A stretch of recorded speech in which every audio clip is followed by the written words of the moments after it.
कधी जाणवले का मनापासून केलेली मेहनत, प्रेम आणि चांगुलपणा एखाद्या कपटी जिभेने किती सहज उद्ध्वस्त होते. काही लोकांचं हृदय नाही, फक्त जीभ धारदार असते. समोर गोड बोलतात आणि मागे तुम्हाला तोडायला शब्दाची तलवार वापरतात. बायबलचं वचन सांगतं, जिभेत जीवन आणि मृत्यू दोन्हीचे सामर्थ्य आहे. एक शब्द उभारतो आणि एक शब्द आयुष्यभराचं नुकसान करतो. कधी कधी लोक तुमच्याबद्दल खोटं बोलतील, मत्सर करतील, तुमचं काम कमी लेखतील आणि तुम्हाला वाटेल, देवा मी काहीतरी चुकीचं केलं का? पण आज प्रभू सांगतो, त्याच्या जिभेचं नियंत्रण तुझ्या हातात नाही, पण तुझ्या प्रतिक्रिया तुझ्या हातात आहे. बायबलचं वचन सांगतं, तुझी जीभ वाईटापासून ठेव आणि ओठ कपट बोलण्यापासून दूर ठेव.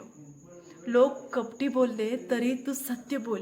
लोक खोटं रचले तरी तू शांततेत राहा, कारण देव सत्याच्या बाजूला उभा असतो आणि कपटी जिभेच्या विरोधात न्याय करतो.